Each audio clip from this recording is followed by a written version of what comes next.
오늘 오전에 윤석열 대통령이 새 대법원장 후보자로 이균용 서울고법 부장판사를 지명했습니다. 윤 대통령은 이 인물을 사법 정상화를 이끌 사람, 적임자다 이렇게 보는 듯한데요. 새 대법원장 후보자의 과거 발언으로 한번 시작해 보겠습니다. 윤석열 대통령 아시죠? 예, 잘 아시죠? 제 친한 친구의 친한 친구입니다. 그럼 그게 잘 아는 겁니까? 뭐 그냥 아는 겁니까? 친한 겁니까? 제하고 연수원 동기생하고 아주 친한 분이기 때문에 뭐 저도 그래가 단둘이 만난 적은 없습니다. 친하다고 되어 있죠 지금. 친하다고 볼 수도 있습니다. 윤석열 대통령은 오늘 신임 대법원장 후보로 이균용 서울고등법원 부장판사를 지명하셨습니다. 이균용 부장판사는 32년간 오로지 재판과 연구에만 매진해온 정통 법관입니다. 원칙과 정의, 상식에 기반해서 사법부를 이끌어 나갈 대법원장으로 적임자라고 판단합니다. 아마 대통령실은 사법부 비정상화의 정상화를 좀 하겠다, 드라이브를 걸겠다 뭐 이런 포석으로 볼 수 있는데 1962년생입니다. 서울대 법대를 나왔고 전 대법원 재판연구원과 최근까지는 재전 고법원장을 거쳤는데 어떤 인물로 좀 알려져 있습니까? 보수 법관 혹은 뭐 소신, 뚜렷하다 뭐 이런저런 평가들이 좀 있던데요. 그렇죠. 뭐 보수적 성향을 갖고 있다라고 하지만 그것이 어느 정파하고 연결돼 있는 절대 그런 건 아닙니다. 왜냐하면은 그 정당이나 정치적인 현안과 전혀 관계없이 양쪽에 균등하게 법에 의해서 판결을 했던 사례들이 굉장히 많거든요. 예. 뭐 백남기 농민에 대해서도 이제 또 민주당 쪽에 뭐 부합하는 듯한 판결이 있지만 그게 어떤 정파적인 판단이다 이런 논란에 휩싸였던 적이 단 한 번도 없는 분입니다.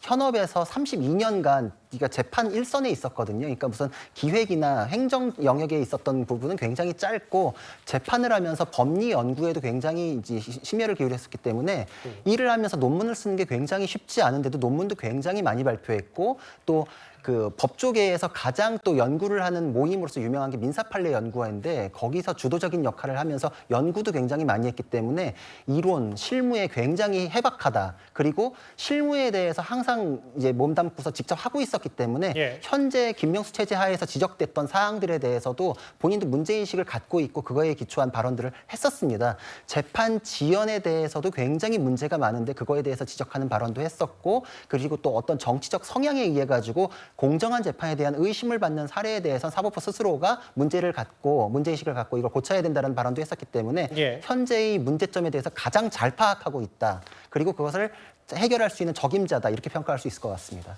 특히 이균용 후보자는요. 김명수 대법원장의 과거 거짓말 논란을 꽤 문제 삼았었습니다.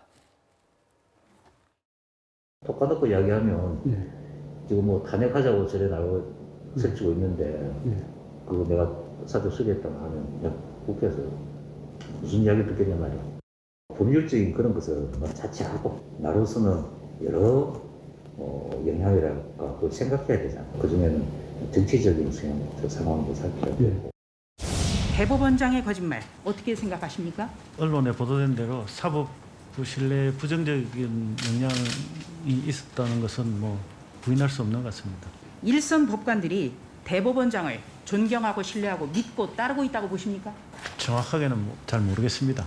아마 언론에서는 뭐 부정적으로 그렇게 보도되고 있는 것으로 저도 알고 있습니다.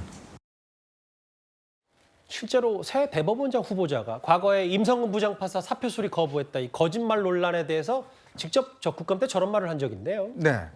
우선 이 김명수 대법원 6년 동안 여러 가지 문제가 있을 겁니다. 특히 이제 법원 전체에 대한 문제가 있을 것이고요. 예. 김명수 대법원장 개인에 대한 문제가 있을 것인데 법원 전체로 보자면 저는 제일 큰 문제는 바로 사법의 정치화라고 봅니다. 예. 아시겠지만 조국, 그다음에 이제 윤미향, 울산시장 사건 등등 해서 이런 어떤 뭐 자신들의 사건에 대해서는 한정없이 재판이 늘어졌습니다. 2년, 3년, 4년 늘어졌습니다. 아직까지 1심 결론이 안 난 사건도 있어요. 예. 더군다나 보통 판사들 같은 경우는 2년 이상 하면 보통 임지를 옮깁니다. 3년 옮기는데 특정한 판사, 즉 이런 사건들을 맡은 판사는 4년, 5년 동안 계속 한 재판부에 있으면서 특정 사건을 담당합니다.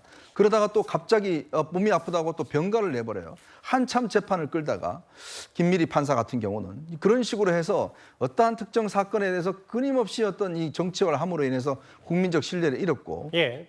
그다음에 법원 전체로 보자면 지금 재판이요. 이 사법부 같은 경우는 재판이 한정없이 늘어집니다.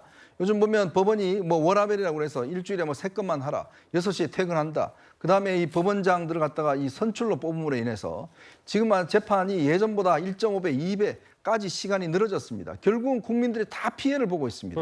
이런 문제를 이제 만들어 놨고요. 개인적으로는 김명수 대법원장이 저 거짓말입니다.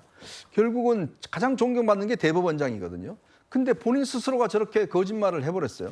그거에 대해서 아무런 책임도 지고 있지 않습니다. 더군다나 본인의 관사를 이용하면서 본인 자녀들에 대한 문제라든지 그동안 숱한 문제를 많이 일으켰어요. 바로 그런 부분에 대해서 이제 새로운 이균용 대법원장 후보자가 앞으로 이런 법원의 문제점, 더군다나 국민들이 체감하는 재판 지연에 대해서 어떻게 법원이 이제 할지 그것들이 관심이 있는 것 같습니다.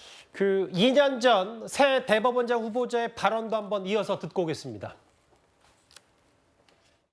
그러니까 법조인인 아들 내외가 공간에서 같이 동거를 하기도 하고 한진의 조현아 씨에 대한 재판 직후 한진 법무팀 동료들과 대법원장 공간에서 회식을 한 사실도 있습니다.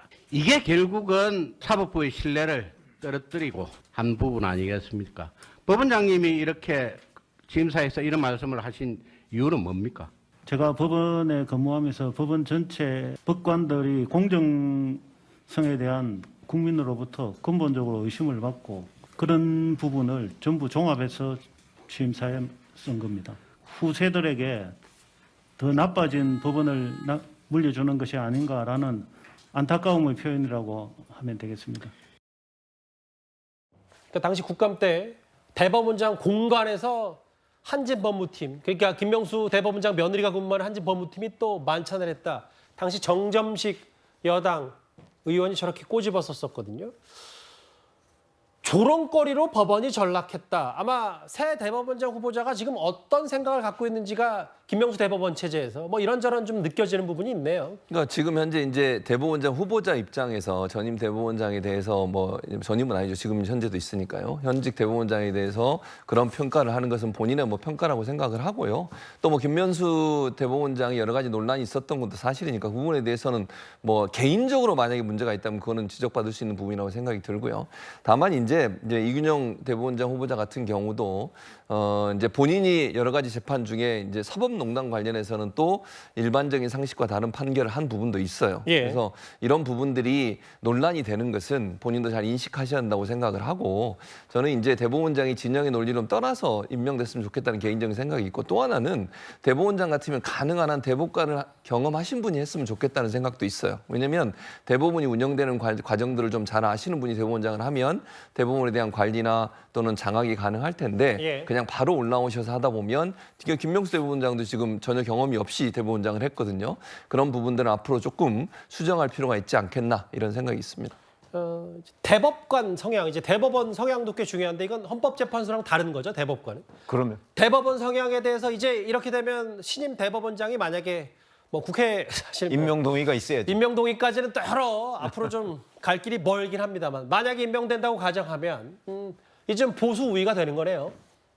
아니 저는 저런 식의 분류법이 사실은 어떤 발상으로 나왔는지 좀 궁금해요. 예. 예를 들어서 자 진보 뭐 그런 거는 이제 그동안 판결 내용을 쭉 분석하고 뭐 누가 도대체 이 대법관은 진보입니다 이렇게 판정을 할 수 있는 것인지 좀 궁금한 대목이 있고 그다음에 우리가 흔히 얘기하는 중도라고 한다면 중도는 중도 보수에 붙여도 되고 중도 진보에 붙여도 되는 거 아닌가요? 왜냐면 예. 중도는 중간지대니까 예. 그런 점에서 본다면 저는 저런 식의 분류법 그래서 이제 보수가 더 많아졌다. 보수가 많아진 게 아니죠. 보수는 여전히 사실은 이균용 대법원장이 취임을 한다고 하더라도 보수로 분류되는 사람은 4사람밖에 안 돼요. 예. 진보로 분류되는 사람 5사람. 그리고 중도로 분류되는 사람이 4사람이에요. 이렇게 되면 이제 만약에 전원합의체 판결 같은 게 나왔을 때 그러면 이제 어느 쪽으로 그 결론이 날지 우리가 예상조차 못하는 거 아니겠어요? 이제 중도가 4명씩이나 되니까 그런 점으로 보면 제가 보기에 뭐 보수 쪽에다가 중도를 붙이고 뭐 이렇게 얘기할 거는 아니다. 다만 정말 양심적으로 그리고 상식적으로 봤을 때 대법원이 그런 상식에 부합하는 결론을 낼 수 있느냐 없느냐 저는 그런 기준이 훨씬 더 중요하다고 봅니다. 저도 그 취지는 적극 공감하면서 다만 이제 그런 것 같아요. 이제 여권에서 얘기하는 부분 중에 통상 지금 진보로 완전히 분류됐던 우리법 연구회 출신들이 워낙 대법관에 많이 문재인 정부 때 배치됐으니까 그런 부분들이 사법개혁은 정상 아니냐 뭐 이런 취지이기 때문에 네. 보수위 뭐 이런 게 얘기가 나온 것 같거든요.